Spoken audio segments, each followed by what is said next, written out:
Assalamu alaikum students, welcome to the channel Online Learning. Today we learn about the biology for grade 11.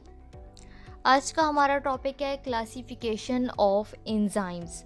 Enzymes की classification दो तरह से होती है। एक क्लासिफिकेशन एंजाइम्स की रिएक्शन की बेसिस पे होती है, यानी कि एंजाइम्स किस तरह के रिएक्शंस को कैटालाइज कर रहे हैं। तो रिएक्शन की बेसिस पर भी हम एंजाइम्स को कैटालाइज कर सकते हैं और सबस्ट्रेट की बेसिस पे भी कैटालाइज कर सकते हैं, यानी कि वो कौन से सबस्ट्रेट है जो कि एंजाइम्स के ऊपर जिनके ऊपर एंजाइम्स का जो है वो रिएक्शन होता है। तो इस तरह से एंजाइम्स को हम दो तरह से क्लासीफाई कर सकते हैं। सबसे पहले है classification based upon reaction type. अगर हम एंजाइम्स की क्लासिफिकेशन रिएक्शन के लिहाज से देखें तो ऐसी क्लासिफिकेशन जो कि रिएक्शन के लिहाज से होती है या फिर रिएक्शन के मैकेनिज़्म को देखते हुए होती है कि वो रिएक्शन का मैकेनिज़्म क्या है। तो ये जो क्लासिफिकेशन है ये इंटरनेशनल यूनियन ऑफ बायोकेमिस्ट्री ने बनाई थी इन द ईयर 1961 में। तो रिएक्शन की बेसिस पे हम एंजाइम्स को 6 ग्रुप्स में डिवाइड कर सकते हैं। Number 1 is oxidoreductases, number 2 transferase, number 3 hydrolases, number 4 lyases, number 5 isomerases and number 6 ligases. Number 1 is oxidoreductases. Oxidoreductases जैसे कि आपको इसके नाम से पता चल रहा है, ऑक्सीडो का मतलब ऑक्सीडेशन और रेडक्ट का मतलब है रिडक्शन, यानी कि ऐसा रिएक्शन जिसके अंदर ऑक्सीडेशन हो रही होती है या फिर रिडक्शन हो रही होती है। तो वो एंजाइम्स जो कि ऐसे सबस्ट्रेट को कैटालाइज कर रहे होते हैं जिस सबस्ट्रेट के अंदर या तो उस सबस्ट्रेट की ऑक्सीडेशन हो रही होती है या फिर रिडक्शन हो रही होती है, और इस प्रोसेस में हाइड्रोजन आइंस और इलेक्ट्रॉन उस रिएक्शन में या तो वो रिमूव हो रहे होते हैं उस रिएक्शन से या फिर वो हाइड्रोजन आइंस उसमें ऐड हो रहे होते हैं सबस्ट्रेट के अंदर। तो इस तरह की रिएक्शन को कहा जाता है, इस तरह की रिएक्शन में जो एंजाइम्स यूज़ होते हैं और एंजाइम्स को कहा जाता है ऑक्सीडोरेडक्टेजेस। और इसमें एग्जांपल है साइटोक्रोम ऑक्सीडेज की। साइटोक्रोम ऑक्सीडेज एक एंजाइम है जो कि साइटोक्रोम की ऑक्सीडेशन करता है। Second is ट्रांसफीरेजिस। ट्रांसफीरेज जैसा कि आपको इसके नेम से पता चल रहा है, ट्रांसफीरेज का मतलब है कि इसमें कोई चीज़ ट्रांसफ़र हो रही है। तो वो एंजाइम्स जो कि इन रिएक्शंस को कैटालाइज करते हैं जिन रिएक्शंस के अंदर एक ख़ास किस्म का फंक्शनल ग्रुप जो है वो ट्रांसफ़र हो रहा होता है। लेकिन ये जो फंक्शनल ग्रुप है वो हाइड्रोजन नहीं होगा, बल्कि हाइड्रोजन के अलावा कोई भी फंक्शनल ग्रुप हो सकता है। तो ये जो फंक्शनल ग्रुप है ये एक सबस्ट्रेट से दूसरे सबस्ट्रेट में इसकी ट्रांसफ़र हो रहा होता है, और इसमें जो फंक्शनल ग्रुप जो ट्रांसफ़र हो रहा होता है वो फ्री स्टेट में नहीं होता। और इसमें एग्जांपल है हेक्सोकाइनेज की। हेक्सोकाइनेज क्या करता है? हेक्सोकाइनेज फॉस्फेट ग्रुप को ट्रांसफ़र करता है एटीपी से ग्लूकोज की तरफ। इस पिक्चर में आप देख सकते हैं कि हमारे पास ग्लूकोज है। ग्लूकोज में जब हम एटीपी ऐड करते हैं तो ग्लूकोज कन्वर्ट हो जाता है ग्लूकोज 6 फॉस्फेट में, यानी कि ग्लूकोज के ऊपर अब फास्फेट भी आके अटैच हो गया है। तो ये जो फास्फेट है ये एटीपी से मिला है, तो फास्फेट का ट्रांसफ़र हुआ है एटीपी से ग्लूकोज की तरफ। तो इसमें जो एंजाइम यूज़ होते हैं उनको कहा जाता है transferases. Third category is hydrolases. Hydro जैसे कि आपको इसके नेम से पता चल रहा है कि इस रिएक्शन के अंदर वाटर यूज़ हो रहा होता है। तो वो एंजाइम्स जो कि लार्ज ऑर्गेनिक मॉलिक्यूल्स की ब्रेक डाउन करते हैं, और ये जो ब्रेक डाउन होती है ये वाटर की एडिशन से होती है, यानी कि इस रिएक्शन के अंदर आप वाटर को ऐड करेंगे। वाटर को जब ऐड करेंगे तो उस प्रोसेस को कहा जाता है हाइड्रोलाइसिस। तो वाटर को ऐड करेंगे तो जो लार्ज कॉम्प्लेक्स ऑर्गेनिक मॉलिक्यूल्स हैं उनकी ब्रेक डाउन हो जाएगी, वो ब्रेक डाउन होकर कन्वर्ट हो जाएंगे स्मॉलर मॉलिक्यूल्स में, और इस ब्रेकिंग डाउन में जो कोवलेंट बॉन्ड्स हैं उनकी भी ब्रेकेज हो जाएगी। तो इस तरह के इस रिएक्शंस में जो एंजाइम यूज़ होते हैं उनको हाइड्रोलेसिस कहते हैं। इसमें हमारे पास एग्जांपल है प्रोटियोलिटिक एंजाइम्स की। ये प्रोटियोलिटिक एंजाइम्स क्या करते हैं? प्रोटीन्स की ब्रेक डाउन करते हैं, प्रोटीन्स की ब्रेक डाउन करते हैं और इनको कन्वर्ट कर देते हैं पेप्टोन्स में या फिर पेप्टाइड्स में। पेप्टाइड्स में एग्जांपल है हमारे पास पेप्सिन, रेनिन और ट्रिप्सिन की। इसके अलावा सेकंड एग्जांपल है डाइजेस्टिव एंजाइम्स की। डाइजेस्टिव इंजाइम जो कि हमारे डाइजेस्टिव ट्रैक्ट के अंदर वर्किंग कर रहे होते हैं, ये भी एग्जांपल है हाइड्रोलाइसिस इंजाइम्स की। Fourth category is lyases. Lyases ऐसे इंजाइम्स होते हैं जो कि किसी भी कंपाउंड के अंदर जो कोवलेंट बॉन्ड्स होते हैं उनको ब्रेक डाउन कर देते हैं, यानी कोवलेंट बॉन्ड्स को तोड़ देते हैं। और जब कोवलेंट बॉन्ड्स टूट जाते हैं तो उसमें से ख़ास किस्म के ग्रुप्स रिलीज़ होते हैं, लेकिन इस रिएक्शन में हाइड्रोलाइसिस नहीं होती। हाइड्रोलाइसिस मतलब इस रिएक्शन में वाटर की एडिशन नहीं होती, वाटर ऐड नहीं हो रहा होता, वाटर ऐड किए बगैर ही इसमें ब्रेक डाउन हो रही होती है। कोवलेंट बॉन्ड्स की ब्रेक डाउन होती है वाटर को ऐड किए बगैर। तो इस तरह के इंजाइम्स को कहा जाता है लाइएजेस। और इसमें हमारे पास एग्जाम्पल है हिस्टाडीन डी कार्बोजाइलेज की। हिस्टाडीन डी कार्बोजाइलेज क्या करता है? हिस्टाडीन डी कार्बोजाइलेज हिस्टाडीन के अंदर जो कोवलेंट बॉन्ड्स होते हैं कार्बन एटम्स के दरमियान में, उनको ब्रेक कर देता है, उनको तोड़ देता है।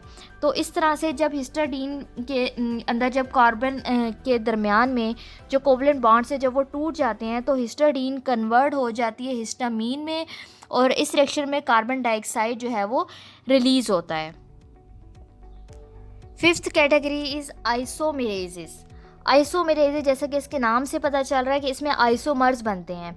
तो वो इंजाइम्स जो कि मॉलिक्यूल्स के अंदर एटम्स की रीअरेंजमेंट करते हैं, यानी उनकी अरेंजमेंट को चेंज कर देते हैं। तो जब एटम्स के अंदर उनकी एटम्स की अरेंजमेंट चेंज हो जाएगी मॉलिक्यूल्स में, तो उस तरह से एक आइसोमर दूसरे आइसोमर में कन्वर्ट हो जाएगा।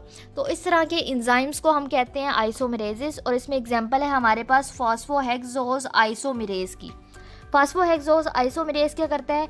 ग्लूकोज 6 फास्फेट के अंदर एटम्स की रीअरेंजमेंट करता है, एटम्स की अरेंजमेंट को चेंज कर देता है। तो जब एटम्स की अरेंजमेंट चेंज हो जाती है तो ग्लूकोज 6 फास्फेट कन्वर्ट हो जाता है फ्रुक्टोज 6 फास्फेट में। नेक्स्ट कैटेगरी इज लाइगेजेस और सिंथेटेजेस।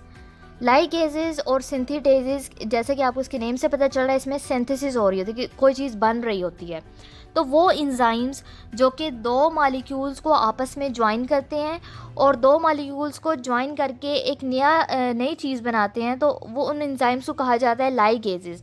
तो इसके लिए जो हमें एनर्जी चाहिए होती है वो एटीपी के हाइड्रोलाइसिस से मिल रही होती है, और इस तरह से हम एटीपी से एनर्जी लेते हैं और ये रिएक्शन होता है। और इसमें हमारे पास एग्जांपल है पॉलीमरेज की। ये जो पॉलीमरेज है, इसमें पॉलीमरेज क्या करता है? मोनोमर्स को लिंक करता है, मोनोमर्स को आपस में जोड़ता है, और इस तरह से मोनोमर्स कन्वर्ट हो जाते हैं पॉलीमर में। पॉलीमर दो तरह के होते हैं, डीएनए भी हो सकता है और आरएनए भी। तो जब मोनोमर ज्वाइन करके कन्वर्ट हो जाते हैं पॉलीमर्स में, डीएनए में या फिर आरएनए में, तो इस तरह के इंजाइम्स को कहा जाता है ligases. Classification of enzymes based upon reaction type. अगर हम इंजाइम्स की रिएक्शन के बेसिस पे जो हमने अभी क्लासिफिकेशन देखी है, तो चले अब हम इसकी जो जनरल स्कीम ऑफ रिएक्शन है वो देख लेते हैं। तो सबसे पहले जो हमारे पास इंजाइम की कैटेगरी या इंजाइम की क्लास है वो है ऑक्सीडो रिडक्टेज। ऑक्सीडो रिडक्टेज में क्या होता है? हमारे पास ए कंपाउंड है, सपोज वो हमारे पास ए है, ए में रिडक्शन हो रही है और बी की ऑक्सीडेशन हो रही है। तो इस तरह से ए की ऑक्सीडेशन हो रही है या बी की रिडक्शन हो रही है, तो ये एक दो तरफा रिएक्शन है, यानी कि दोनों साइड से ये चल रहा होता है। Next is ट्रांसफीरेजिस। ट्रांसफीरेजिस में क्या होता है? हमारे पास ए और बी है, ये दोनों आपस में जुड़े हुए हैं, और जब इस रिएक्शन में एक नई चीज़ यानी सी आके ऐड होगा तो उससे क्या होगा? ए जो है वो सेपरेट हो जाएगा और सी जो है वो बी के साथ जाके कंबाइन हो जाएगा। Next is hydrolysis. हाइड्रोलाइसिस में क्या होता है? वाटर की एडिशन होती है। ए और बी एक कंपाउंड है, जब इसमें वाटर की एडिशन होगी तो वाटर का जो H है वो ए के साथ जाके मिल जाएगा और जो OH है वो बी के साथ जाके कंबाइन हो जाएगा। Next is lyases. लाइएजेस में क्या होता है? हमारे पास ए और बी एक कंपाउंड है और इसकी ब्रेक डाउन हो जाती है, तो ए और बी दोनों सेपरेट हो जाते हैं। Next is isomerase. आइसोमरेज में आइसोमर्स बनते हैं, यानी कि ए बी और सी ये एक कंपाउंड था, आगे जब ये कन्वर्ट हो जाएंगे तो ये ए सी बी बन जाएगा, यानी इसकी सिर्फ अरेंजमेंट चेंज हो जाती है। Next is ligases. लाइगेसेस में हमारे पास ए और बी दो तरह के मॉलिक्यूल्स हैं, इसमें जब एटीपी की एडिशन होती है तो ये कन्वर्ट हो जाता है, ए और बी आपस में जुड़ जाते हैं और एटीपी ब्रेक डाउन हो जाती है एटीपी की, और एटीपी की जब ब्रेक डाउन हो जाती है तो एटीपी कन्वर्ट हो जाता है एडीपी और फॉस्फेट में। Classification of enzymes based upon substrate. Enzymes की जो दूसरी क्लासिफिकेशन होती है वो सबस्ट्रेट के ऊपर बेस करती है, यानी कि कौन सा सबस्ट्रेट हम यूज़ कर रहे हो इस रिएक्शन में। तो जब हम सबस्ट्रेट को देखते हुए इंजाइम्स की क्लासिफिकेशन करते हैं तो इंजाइम्स को 4 तरह की कैटेगरीज में हम डिवाइड कर सकते हैं। That are proteases, lipases, carbohydrases and nucleases. First category is proteases. Proteases जैसे कि आपको इसके नेम से पता चल रहा है, प्रोटीएज मतलब प्रोटीन्स। तो वो इंजाइम्स जो कि प्रोटीन्स के ऊपर एक्शन करते हैं उन इंजाइम्स को कहा जाता है प्रोटीएजेस। इसमें हमारे पास एग्जांपल है पेप्सिन और ट्रिप्सिन की। पेप्सिन और ट्रिप्सिन क्या करते हैं, लार्ज पॉलीपेप्टाइड्स को डाइजेस्ट कर देते हैं, उनको कन्वर्ट कर देते हैं स्मॉल पॉलीपेप्टाइड्स में और पेप्टोन्स में। नेक्स्ट इसमें एग्जांपल है अमाइनो पेप्टाइडेजेस की और कार्बोक्सी पेप्टाइडेजेस की। अमाइनो पेप्टाइडेजेस और कार्बोक्सी पेप्टाइडेजेस क्या करते हैं, पेप्टोन्स को डाइजेस्ट करते हैं, पेप्टोन्स को कन्वर्ट कर देते हैं डाईपेप्टाइड्स में। इसी तरह से नेक्स्ट एग्जांपल है इरिप्सिन की। इरिप्सिन जो है वो डाईपेप्टाइड्स को डाइजेस्ट कर देता है और कन्वर्ट कर देता है अमाइनो एसिड्स में। Second category is lipases. Lipases जैसे कि इसके नेम से पता चल रहा है कि लाइपेजेस मतलब लिपिड्स। तो वो इंजाइम जो कि लिपिड्स के ऊपर एक्शन करते हैं, लिपिड्स के ऊपर जब इंजाइम्स रिएक्शन करते हैं तो लिपिड्स को कन्वर्ट कर देते हैं फैटी एसिड्स में और ग्लाइसिरोल्स में। इसमें हमारे पास एग्जांपल है पैंक्रियाटिक लाइपेज की। तो ये जो रिएक्शन जिन इंजाइम्स के ज़रिए होते हैं उन इंजाइम्स को कहा जाता है lipases. Third category is carbohydrates.